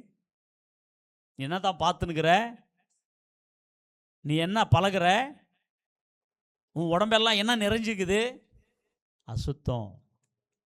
அப்போ நீ தேவ சித்தத்தில் இல்லை, அவுட். உனக்கு மரணமே வந்துச்சுன்னா பரலோகம் மிஸ், பரலோகம் போக முடியாது நீ. ஹலோ, ஹல்லேலூயா. ஆண்டவர் என்ன சொல்கிறாரு? என்ன சொல்கிறாரு? 3ஆம் வசனத்தில், நீங்கள் பரிசுத்தமுள்ளவர்களாக வேண்டும் என்பதே, பரிசுத்தமுள்ளவர்களாக வேண்டும் என்பது தேவனுடைய சித்தமாயிருக்கிறது. ஆமாம், தேவனுடைய சித்தம் எப்படிப்பட்டது? எதுக்கு பரிசுத்தமாக இருக்கணுன்றாரு? நம்ம ஆராதிக்கிற ஆண்டவர் யாரு? சொல்லுங்க. ஆமாம், நம்ம ஆராதிக்கிற ஆண்டவர் பரிசுத்தமுள்ள ஆண்டவர், பாவமே இல்லாத பரிசுத்த புண்ணியர். ஆனால் உலகத்தில் தேவர்கள் என்று சொல்கிறவங்களுக்குள்ளே இந்த பரிசுத்தம் கிடையாது. அதான் கடவுளுக்கு, நம்ம உண்மையுள்ள கடவுளுக்கும் டூப்ளிகேட் கடவுளுக்கும் வித்தியாசம் அதுதான். ஏம்மா, நீ எந்த கடவுளானா 33 கோடியில் எந்த கடவுளானா சொல்லுங்கள், ஒரு பரிசுத்தத்தை காமிக்க சொல்லுங்கள், நம்ம அவர்களை கடவுளாக வணங்கலாம். ஒருத்தனுக்குள்ளே பரிசுத்தம் கிடையாது. ஹல்லேலூயா சொல்லுங்க. ஆனால் ஒரே ஒருவர் தான் இந்த பூமியிலே பரிசுத்தம் உள்ளவர், நம்ம ஆராதிக்கிற ஆண்டவராகிய இயேசு கிறிஸ்து. கரங்களை தட்டி கர்த்தருக்கு நாம் நன்றி செலுத்துவோம். அப்போது ஆண்டவர் பரிசுத்தம் உள்ளவர், அவரை நீயும் நானும் பரிசுத்தத்தோடு தான் சேவிக்கணும். அப்போ உன்னை என்னை பரிசுத்தமாக்கிறதுக்கே அவர் வானத்தையும் விட்டு, சிங்காசனத்தை விட்டு பூமிக்கு வந்தார். அவர் ரத்தம் சிந்தினது உன்னை பரிசுத்தப்படுத்துறதுக்கே, உனக்காக அவர் காயப்பட்டது உன்னை பரிசுத்தப்படுத்துறதுக்கே. அதனால தான் அந்த ரத்தத்தாலே பாவத்தை கழுவி, அந்த ரத்தத்தாலே உன் பாவத்தை சுத்திகரித்து கொண்டு, இனி பாவம் பக்கம் போகாமல், உலகம் பக்கம் போகாமல், உன் உடலையும் உன்னுடைய ஆவியும் உன் ஆத்மாவையும் பரிசுத்தமாய் நீ காத்து கொண்டேனா நீ தேவ சித்தத்தை செஞ்சுனுக்கிறன்னு அர்த்தம். நீ ஏசப்பா கிட்ட வந்தும் பரிசுத்தத்தில் உன்னால் வாழ முடியலன்னா நீ அவுட் ஆஃப் ரீசனில் போயிட்டுக்கிறேன்னு அர்த்தம். எஸ், அப்போ தேவ சித்தம் நீ செய்யலை பிரதர், தேவ சித்தத்தில் இல்லை பிரதர். தேவ சித்தத்தை செய்கிறவன் தான் பரலோகம். சொல்லுங்கள், தேவ சித்தத்தை செய்கிறவன் தான் எங்கே போவான்? பரலோகம் போவான். தேவ சித்தத்தை செய்யாதவன் எங்கே போக முடியாது? சர்ச்சுக்கு வரலாம், ஆனால் எங்கே போக முடியாது? கிரைஸ்தவன் ஆக்கலாம், எங்கே போக முடியாது? பரலோகம் போக முடியாது. ஆமாம், பரிசுத்தம் இல்லாமல் பாடலாம், பரிசுத்தம் இல்லாமல் பிரசங்கம் பண்ணலாம், பரிசுத்தம் இல்லாமல் ஊழியம் செய்யலாம், பரிசுத்தம் இல்லாமல் பேய ஓட்டலாம், பரிசுத்தம் இல்லாமல் எதனா செய்யலாம். ஆனால் கவனிங்க, பரலோகம் போக முடியாது. அல்லேலூயா சொல்ல மாட்டீங்களோ? அப்போது உனக்குள்ளே எனக்குள்ளே டெய்லி ஜெபம் பண்ண வேண்டியது, ஆண்டவரே நீ விரும்புகிற பரிசுத்தம் எனக்குள்ளே தாரும். அதுதான் தேவ சித்தம். மனைவியாயிரு, கணவனாயிரு, கல்யாணம் ஆயிருந்தாலும் கல்யாணம் ஆவலானாயிரு, வாலிபனாயிரு, வாலிப மகளானாயிரு, உன் வாழ்க்கை பரிசுத்தமாக இருந்தால் நீ தேவ சித்தத்தில் இருக்கிற. உன் வாழ்க்கை பரிசுத்தம் இல்லைன்னா அதான் வேசிதானம். அப்படின்னா செக்ஸுவலாக தொடர்பு கொள்கிறதான காரியம்தான் பாவம். திருமணத்துக்கு முன்னாடி, திருமணம் முடிஞ்ச பிறகு கணவன் மனைவி மட்டுமே இருக்கணும். பட் வேறு தொடர்புகள் இருந்துச்சுன்னா அதுதான் வேசிதனம். அந்த வேசிதனம் ஒருவேளை சிந்தனையில் இருக்கலாம், ஒருவேளை எண்ணத்தில் இருக்கலாம், ஒருவேளை பார்வையில் இருக்கலாம், ஒருவேளை பேச்சில் இருக்கலாம், ஒருவேளை செல்ஃபோனில் இருக்கலாம், ஒருவேளை சாட்டிங்கில் இருக்கலாம், ஒருவேளை எனிதிங் இருந்துச்சுன்னா நீ வேசிதன பாவத்தில் இருக்கிறாய்.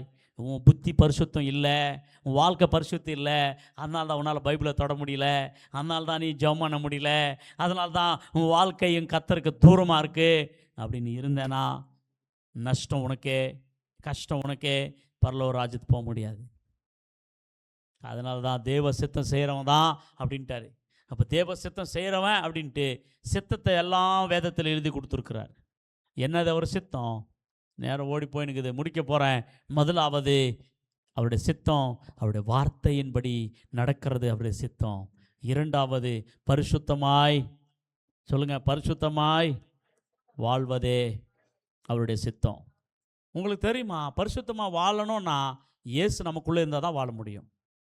ஏன்னா நம்ம உலகத்தில் இருக்கிறோம், பாவத்தில் இருக்கிறோம். முடியுமா பிரதர்? அது முடியுமா?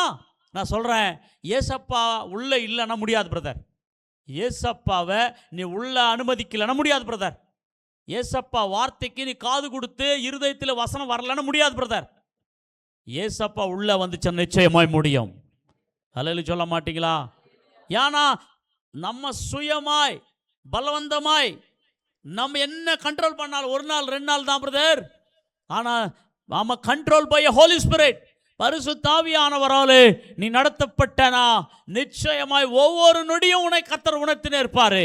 ஒவ்வொரு நொடியும் உன்னை கர்த்தர் பேசினே இருப்பாரு. உனக்கு தவறான சிந்தனை வருத்தனா உடனே சொல்லுவாரு, இது சரியான சிந்தனை இல்லைன்னு. உடனே நம்ம என்ன பண்றோம்? சேஞ்ச் ஆயிடுவோம். ஆமென். நீ பார்க்குற பார்வை சரியில்லைன்னு ஆவியானவர் உன்னை கண்டிப்பாரு. அதுக்காக தான் பைபிள் சொல்லுது, பரிசுத்த ஆவியானவர் யார் பெற்றிருப்பாங்களோ அவங்கள தான் ஆவியானவர் கண்ட்ரோல் பண்ணி நடத்துவார். ஆமாம், யோவான் 16 அதிகாரத்தில் 8ஆம் வசனத்தில் அந்த வார்த்தை இருக்கிறது. பரிசுத்த ஆவியானவர் என்ன பண்றார்? நமக்கு 3 வேலை செய்கிறார். நமக்குள்ள இருந்து 3 வேலை செய்கிறாரு. அவரை பெற்றுக்கொள்ளுங்கள். அதனால்தான் அவர் வந்து யார்? அவரு சீஃப் மினிஸ்டரா? யாருங்க அவரு? பரிசுத்த ஆவியானவர். இயேசு கிறிஸ்து இல்ல. ஆமா, யார் அவர்? பரிசுத்த ஆவியானவர். அவர் வந்து பாவத்தை குறித்தும், எதை குறித்து? பாவத்தை குறித்தும், பாவம் பண்ணுன்னு சொல்லுவாரா? என்ன பண்ணுவாரு? பாவத்தை குறித்தும், நீதியை குறித்தும், நீதியை குறித்தும், நியாய தீர்ப்பை குறித்தும் உலகத்தை கண்டித்து உணர்த்துவார். கண்டித்து உணர்த்துவார். என்ன பண்ணுவாரு? ஆமாமா, என்ன பண்ணுவாரு? கண்டிப்பாரு, உணர்த்துவார். சொல்லுங்க, இந்த வார்த்தை சொல்லுங்க. கண்டித்து. யார் அவரு? பரிசுத்த ஆவியானவர். அல்லேலூயா சொல்லுங்க. இப்போ இந்த பரிசுத்த ஆவியானவர் உங்களுக்குள்ள இல்லைன்னா உங்களுக்கு கண்டனம் இருக்காது, தண்டனம். தண்டனம் இல்லாம வைக்கிறாங்க பாருங்க நிறைய பேர் இன்னைக்கு. அவங்களுக்கு யார் இல்லை? பரிசுத்த ஆவியானவர் இல்லை. பரிசுத்த ஆவியானவர் பாவத்தை குறித்தும், நீதியை குறித்தும், நியாய தீர்ப்பை குறித்தும் கண்டித்து உணர்த்துவார். ஆமென். நீ பாவம் செய்யக்கூடாது, நீதியை செய், ஏன்னா நியாய தீர்ப்புக்குது. நீ பாவம் செஞ்சு நியாய தீர்ப்பில் போவ அப்படின்னு சொல்றவர் தான் பரிசுத்த ஆவியானவர். அல்லேலூயா. லொல்ல கண்ணு ஜாக்கிரதை, நீ சொல்றது ஆவியானவர். ஆமா, இந்த தொடர்பு செய்யக்கூடாதுன்னு சொல்றது ஆவியானவர். ஆமாம், உனக்கு ஆல்ரெடி புருஷன் இருக்கிறான், புருஷன் இந்த இல்லீகல் கான்டாக்ட்ஸில் இருக்கிறியே, இது பாவம், உனக்கு நரகம் இருக்கு அப்படின்னு சொல்கிறது பரிசுத்த ஆவியானவர். அப்போ பயந்து திரும்பிடணும், விட்டுறணும். ஆமாம், செல்ஃபோனில் இருந்தாலும் டெலீட் பண்ணிடணும். ஆமாம், ஹார்ட்டில் இருந்தாலும் மைண்டில் இருந்தாலும் எடுத்து போட்டுடணும், நோட் புக்கில் வச்சுருந்தாலும் எடுத்து போட்டுடணும். அல்லேலூயா சொல்லுங்க. என்ன எங்கே வரைக்கும் நீ டீல் ஆகிட்டுக்கிறியோ அந்த டீலெல்லாம் கட் பண்ணனா அப்போ நீ ஆவியானவருக்கு இடம் குத்தன்னு அர்த்தம், நீ தேவ சித்தத்துக்குள்ளே வந்துட்டுன்னு அர்த்தம். ஆனால் நீ ஏசப்பாக்குள்ளே வந்தோம், ஞானஸ்நானம் எடுத்தோம், ராபோஜன் எடுத்தோம், நீ அதே வழியில் போயின்னுக்கிறன்னா நீ வேசிதான பாவத்தில் இருக்கிறாய். வேசிதான பாவத்தில் இருக்கிறவனுக்கு நித்திய ஜீவன் கிடைக்காது, பரலோக ராஜ்யம் கிடைக்காது. பரலோக ராஜ்யம் பரிசுத்தமான இடம். அதனால்தான் தேவ சித்தம் என்ன தெரியுமா? உன் வாழ்க்கை பரிசுத்தமாய், உன் உடலையும் உன்னுடைய ஆவியும் உன் ஆத்மாவையும் பரிசுத்தமாய் காத்துக்கொள்றதுதான். அதனால்தான் உன்னை அழைச்சிருக்கிறார் ஏசப்பா. இந்த பரிசுத்த வாழ்க்கையை கொடுக்கிறவர் இந்த பூமியிலே இயேசு ஆண்டவர் மாத்திரமே, வேற யாரும் கொடுக்க முடியாது. அதனால தான் நிறைய ஜனம் ஏசப்பா கிட்ட வரத்துக்கு பயப்படுறாங்க. எவனா பத்தித்தியா இருக்கணும், கிரமசிச்சனா இருக்கணும், பரிசுத்தமா இருக்கணும். அதுக்காக தான் உலகத்தில் இருந்தால் எப்படியா இருக்கலாம், எப்படியா இருந்தால் பரலோகம் எப்படி போவ? நிறைய பேர் ஐயோ அவங்க கண்டிச்சு பேசுகிறாங்க, கண்ட்ரோலாக பேசுகிறாங்க, அவங்க ஓப்பனாக பேசுகிறாங்க. ஐயோ இந்த மாதிரி சர்ச்சு பிரசங்க எனக்கு வேணாப்பா, என் இஷ்டம் போல் இருக்கிற சர்ச்சுக்கு நான் போகிறேன். எஸ், கோ அண்ட் ப்ரொசீட், போ, உனக்கு என்ன நடக்குதோ பார்த்துக்கோ. ஆனால் ஏன் கண்டித்து பிரசங்கம் பண்ணுறோம்? ஆண்டவர் அதிகாரம் உள்ளவராக பிரசங்கம் பண்ணினார் என்று வேதம் சொல்லுகிறது. ஆமென். பரிசேயர்களை போல, சாஸ்திரிகளை போல ஏசப்பா பிரசங்கம் பண்ணல, அதிகாரியை போல பிரசங்கம் பண்ணாரு. அதுதான் ஃபாலோ பை காட். ஹல்லேலூயா சொல்லுங்க. இங்கே சொல்லப்பட்டிருக்கிறது பரிசுத்தம். சொல்லுங்க இந்த வார்த்தை.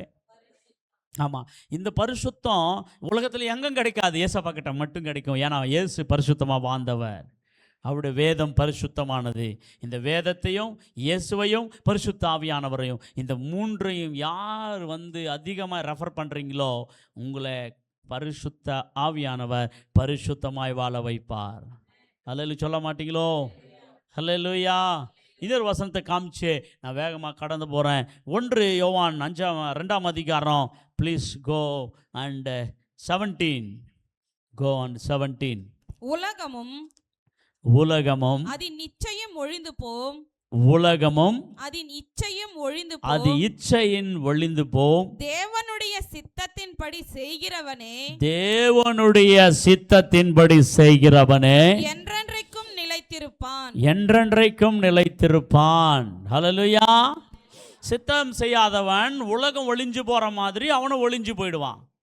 ஆனா சித்தம் செய்கிறவன் என்றென்றைக்கும் நிலைப்பான். சொல்லுங்க. சித்தம் செய்கிறவன் என்ன எப்பெல்லாம் நிற்பான்? இன் எவர் லாஸ்ட் நோ எண்ட். தேவ சித்தம் செய்கிறவன் நோ எண்ட். ஆண்டருக்கு எண்டே இல்லை. அப்படி நீயும் அந்த எண்டில்லாத ஒரு வாழ்க்கையை நீ போனோம் அப்படின்னாக்கா கண்டிப்பாக அவனுடைய சித்தத்தை செஞ்சு ஆகணும். ஆண்டவர் பாருங்களா, ஒரு டெம்பரரி வாழ்க்கையிலிருந்து ஒரு பர்மனெண்ட்டான வாழ்க்கைக்கு நம்மளை தயார் பண்ணி கொண்டிருக்கிறாருங்க. ஒரு டெம்பரவரி வாழ்க்கையிலிருந்து ஒரு பர்மனெண்ட்டான வாழ்க்கைக்கு நம்மளை போதித்து கொண்டிருக்கிறாருங்க. இப்போ நான் பண்ணுற பிரசங்கம் டெம்பரவரி வாழ்க்கையில் ஏதோ ஆசீர்வாதங்கள் அல்ல, பர்மனெண்ட் வாழ்க்கைக்காக உங்களை ஆயத்தம் பண்ணப்படுகிறதற்காக பிரசங்கத்தை ஆண்டவர் கொடுத்து கொண்டிருக்கிறார். நீங்க என்றென்றைக்கும் நிலைத்திருக்கணும்னாக்கா கர்த்தருடைய சித்தத்தை செய்ய வேண்டும். ஹல்லேலூயா சொல்ல மாட்டீங்களோ? உலகமோ அதன் ஆசைகளும் இச்சைகளும் ஒளிந்து போகும். உலகத்தில் இருக்கிற ஆசைகள் 3 ஆசை. அந்த ஆசையை ஜெயிச்சாதான் நிச்சயமாக ஆண்டவர் பிள்ளையா வாழ முடியும். பாருங்க, அந்த ஆசை என்ன தெரியுமா? 15ஆம் வசனம் 16ஆம் வசனத்தில் சொல்லப்பட்டிருக்கிறது. உலகத்திலும் உலகத்தில் உள்ளவைகளிலும் அன்பு கூறாதிருங்கள். ஆமா, ஆண்டவர் என்ன சொல்றாரு? உலகத்தையும் உலகத்தில் உள்ளவைகளையும் நீங்க என்ன பண்ணாதீங்க? லவ் பண்ணாதீங்க, நேசிக்காதீங்க அதெல்லாம். ஆனா மனுஷன் அதை தான் நேசிக்கிறான். உலகத்தையே நேசிக்கிறான்பா, உலகத்தில் உள்ளவை நேசிக்கிறான். ஆனா பைபிள் என்ன சொல்லுதுன்னா, உலகத்தையும் உலகத்தில் உள்ளவைகளையும் என்ன பண்ணாத? அன்பு கூறாத இருங்கள். ஒருவன் உலகத்தில் அன்பு கூர்ந்தால் ஒரு மனுஷன் உலகத்தில் அன்பு கூர்ந்தா யார் அன்பு இருக்காது அவன் மேல? பிதாவ அன்பு இருக்காது. உங்களுக்கு பிதா அன்பு வேணுமா? உலகத்தின் அன்பு வேணுமா? உலகத்தின் அன்புக்காக தான் இன்னைக்கு மனுஷன் ஓடிக்கொண்டு நேசிச்சுன்னுக்கிறான். ஆனா நல்லா புரிஞ்சுக்காங்க, மனிதன் மேலே தேவன் அன்பாய் இருக்கிறார். அந்த அன்பை நீ பெற்றுக்கொள்ள ஒரே ஒரு தகுதி, அந்த தேவனை நீ நேசிக்க வேண்டும். அல்லேலூயா சொல்லுங்க. ஆமென். அல்லேலூயா. ஆந்த்ரோபாலஜின்ற ஒரு சப்ஜெக்ட் இருக்கு தியாலஜியில். ஆந்த்ரோபாலஜின்ற சப்ஜெக்டில் மேன் ஆஃப் காட், மனிதனை ஆண்டவர் ஏன் படைத்தார், மனிதனுடைய படைப்புக்கு காரணம் என்ன, மனிதனை படைக்க வேண்டிய பர்பஸ் என்ன என்றதில் துல்லியமாக அந்த தியாலஜி சப்ஜெக்டில் வருது. அதில் ஒரே ஒரு கொட்டேஷன் சொல்கிறேன் பாருங்க.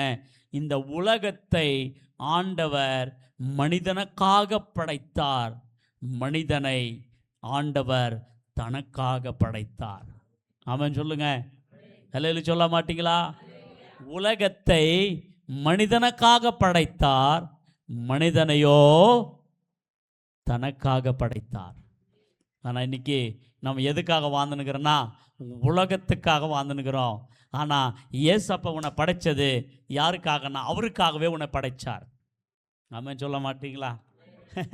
அவருக்காக, அவருக்கு பிள்ளையாக இருக்கிறதுக்காக, அவர் அன்பை நீ ரிசீவ் பண்ணுறதுக்காக, அவருடைய வல்லமையை பெற்றுக்கிறதுக்காக, அவர் அதிகாரத்தை நீ பெற்று ரூல் ஓவர் பண்ணுறதுக்காக ஆண்டவர் மனுஷனை படைச்சாராங்க. ஆனால் மனுஷன் எதை நேசிச்சான்? ஏதேன் தோட்டத்தில் எடுத்துக்காங்களாம். அப்பாவை நேசிச்சானா பிசாசை சொன்னதை நேசிச்சாங்களா அவங்க? அதான் பிரச்சனை, அங்கே தான் ஸ்டார்ட்டு. பிசாசு ஏமாத்திட்டான். ஆமாம், அதுதான் உங்களுக்கு கவர்ச்சியாக இருந்துச்சு. இன்னைக்கு கூட நிறைய தேவ பிள்ளைகள் ஆண்டவரை காட்டிலும் உலகத்தை அதிகமாக நேசிச்சுனுங்கிறாங்க. அதனால தான் கர்த்தருடைய அன்பு இல்லை உங்களுக்குள்ளே. கர்த்தருடைய சித்தம் நீங்கள் செய்யலை.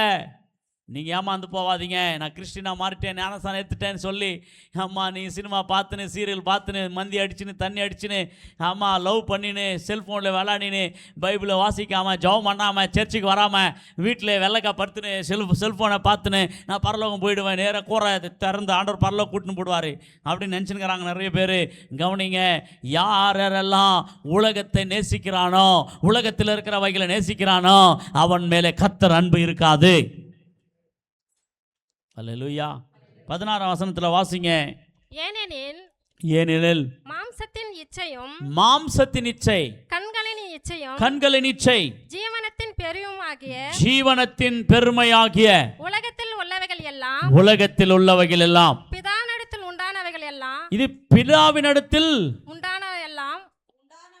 உண்டானவைகள் அல்ல, அவைகள் உலகத்திலே உண்டானவைகள். இது யாரை உருவாக்கல? இந்த 3 ஆசைகளை பிதா உண்டாக்கல. அப்ப யார் உண்டாக்கனா? பிசாசு உண்டாக்கனா. ஆமென். அதுக்காக தான் கர்த்தருடைய தகப்பனுடைய அன்பு, அப்பாவின் அன்பு மேல இருக்காது.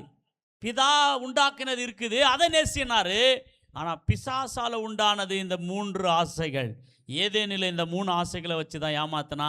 இன்ன வரைக்கும் இந்த 3 ஆசையில் தான் உலகத்தை அழிச்சுனுக்கிறான். இந்த 3 ஆசையை ஜெயிச்சாதான் நீ கர்த்தருடைய அன்பிலே இருக்கிற மனிதன். ஹல்லேலூயா சொல்லுங்க.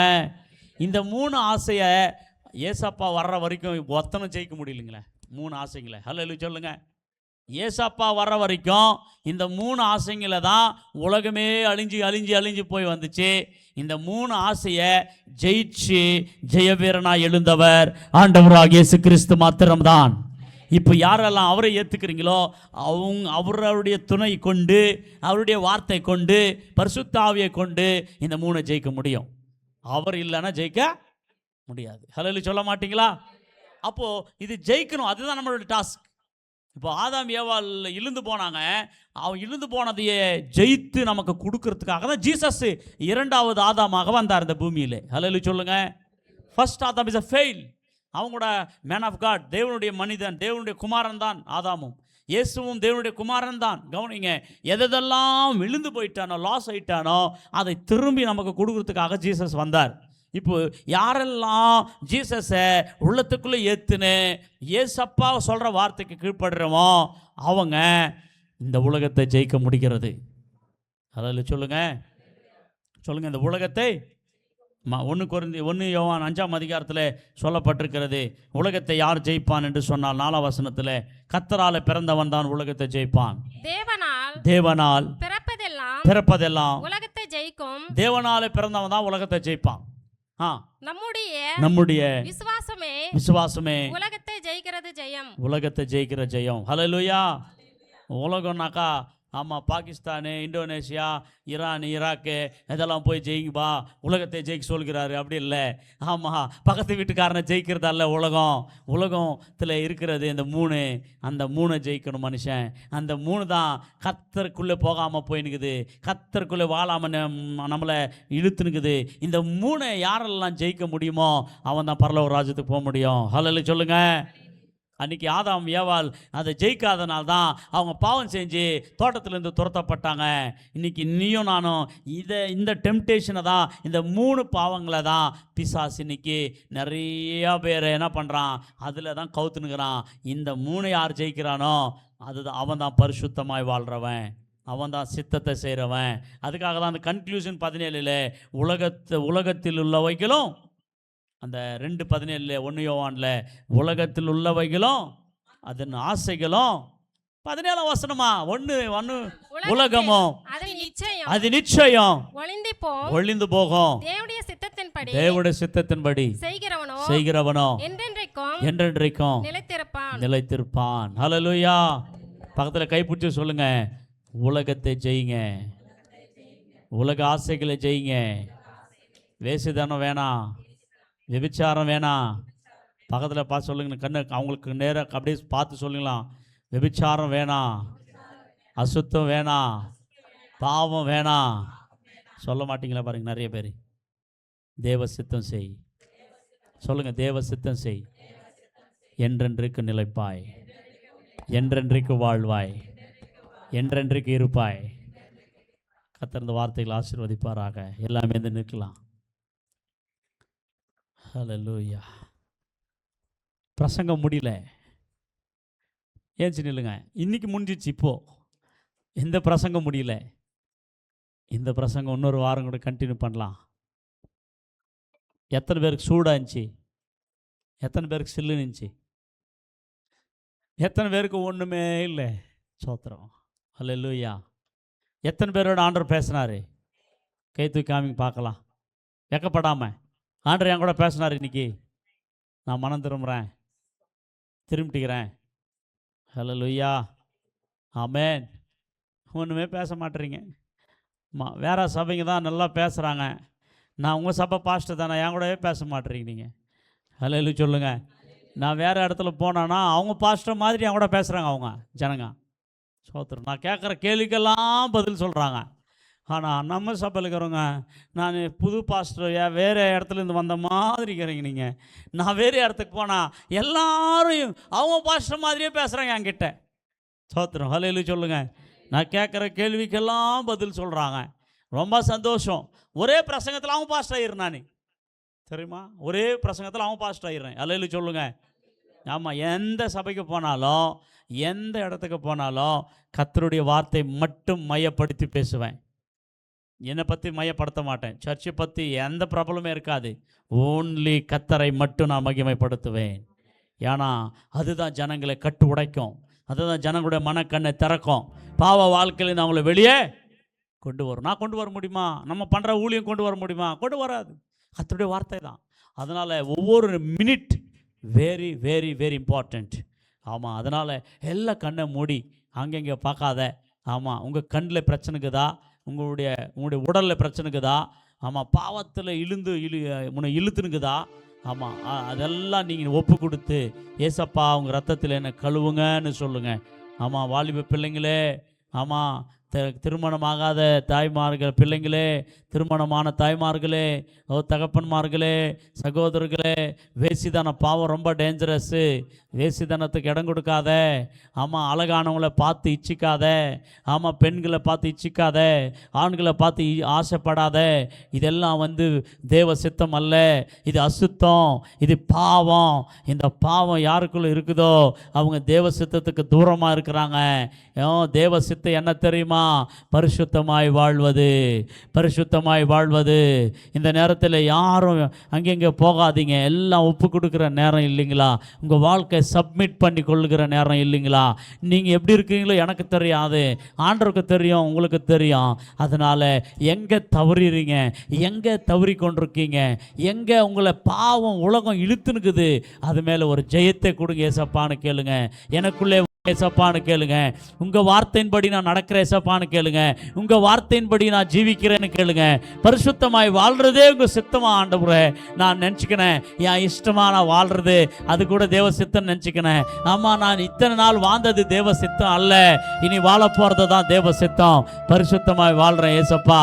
என் வாயு, என் நாவிலே, என் கண்களிலே, என் இருதயத்தில் ஏசப்பா பரிசுத்த சிந்தை கொடுங்க ஆண்டவரே. அப்பா அவங்க சித்தத்தை விட்டு நான் தூரம் போயிட மாட்டேயா.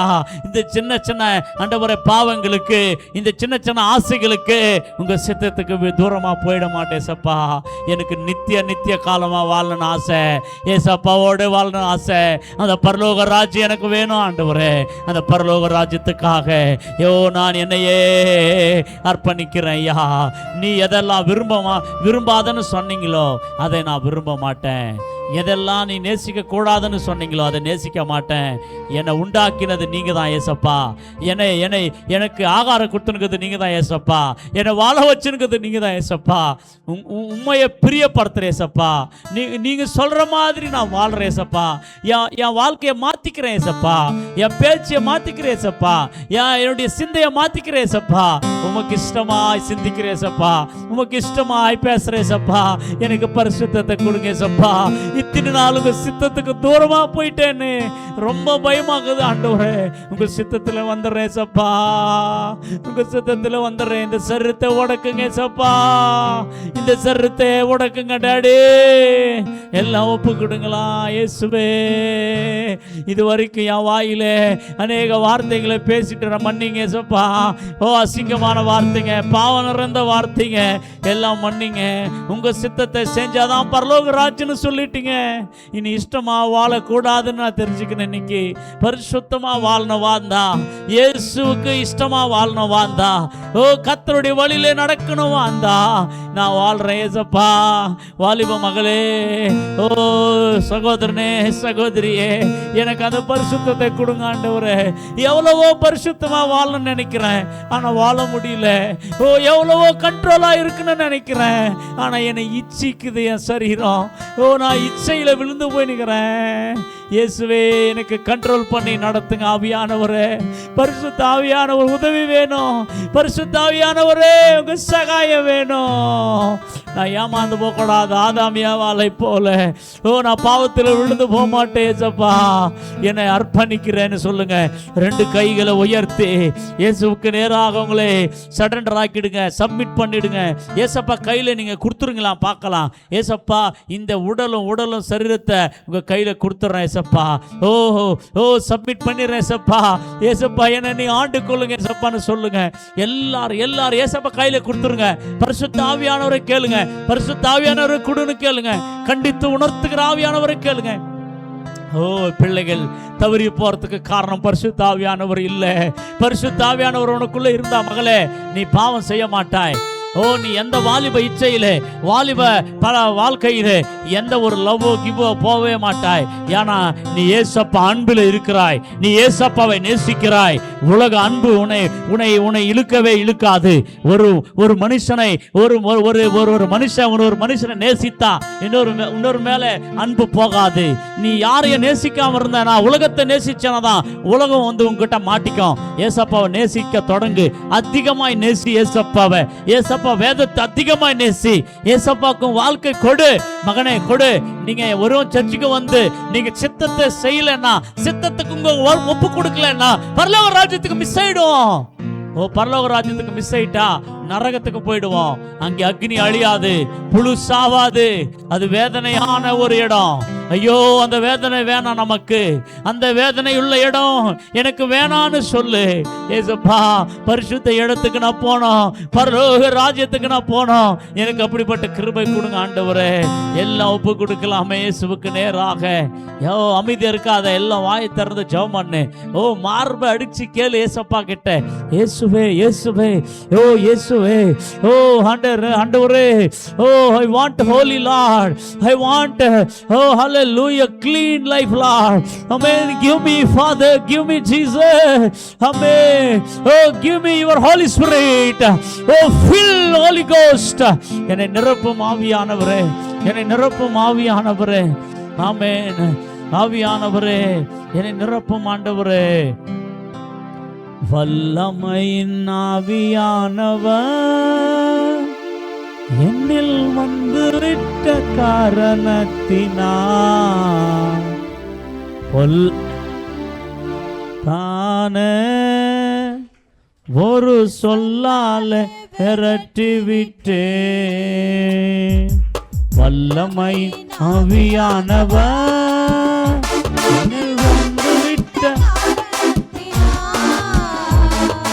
சொல்லாத தானே ஒரு சொல்லால விரட்டி விட்டேன்.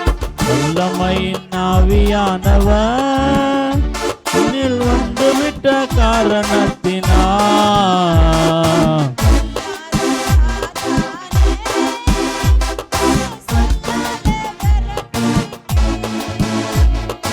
கட்டுப்பாட்டின் ஆவியானவர் என்னை கண்ட்ரோல் பண்ணி நடத்துகிறார். சொல்லுங்க. கட்டுப்பாட்டின் ஆவியானவர் என்னை கண்ட்ரோல் பண்ணி நடத்துகிறார். இஷ்டம் போல் அலைவதில்லை, அவர் சித்த செய்து வாழ்பவனா. சொல்லுங்க. இஷ்டம் போல் அலை. எல்லாம் சொல்லுங்க இந்த வார்த்தையை, சொல்லுங்க இந்த வார்த்தையை. இஷ்டம் போல அலைவதில்லை, அவர் சித்தம் செய்து. சபையெல்லாம் சொல்லுங்க, இஷ்டம் போல அலைவதில்லை, அவர் சொல்ல மாட்டீங்களே, இஷ்டம் போல அலைய மாட்டேன், உங்க சித்தம் செய்து வாழ்ந்திடுவேன். சொல்லுங்க, நான் இஷ்டம் போல அலைய மாட்டேன், உங்க சித்தம் செய்து வாழ்ந்திடுவேன். வல்லமையின் ஆவியானவர், ஆவியானவரே எல்லாரும் நிரப்புங்க உங்க ஆவியிலே. ஷாபாலா துராகா பாபா பாபா பாபா பாபா லீரா தாதா பாபா நிரப்புங்க. ஆவியானவராலே இந்த சபை நிரம்பட்டும். ஒவ்வொரு சகோதரன் ஆவியிலே மூடிக்கொள்ளுங்க. ஆவியானவரை மூடுங்க. விட்டு வல்லமை ஒவ்வொருவரையும் ஆவியானவரே கண்டித்து உணர்த்துகிற ஆவியானவரே, கண்ட்ரோல் பண்ணி நடத்துகிற ஆவியானவரே. ஆமென் ஆமென். வல்லமையே கைதட்டி ஆவியிலே நிறைந்து உங்க மனசெல்லாம் நிரம்பட்டும், உங்க இருதயம் எல்லாம் நிரம்பட்டும், உங்க வாழ்வெல்லாம் நிரம்பட்டும்.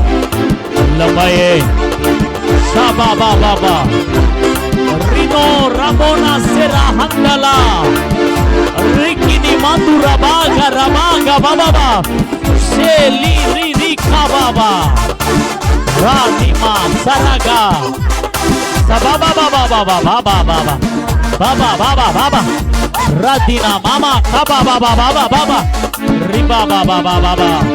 ஆவியானவர், ஆவியானவர், பரிசுத்த ஆவியானவர், பரிசுத்த ஆவியானவர், கண்ட்ரோல் பண்ற ஆவியானவர், உணர்த்துகிற ஆவியானவர், போதிக்கிற ஆவியானவர், ஞாபகப்படுத்துற ஆவியானவர், உருவாக்குற ஆவியானவர், பரிசுத்தப்படுத்துற ஆவியானவர், சுபாவத்தை மாற்ற ஆவியானவர், அக்னி ஜுவாலையா எரிய பண்ற ஆவியானவர். எல்லா சகோதரிகளே வாலிபர்களே நிரப்புக ஆவியானவரே. மரணத்தினா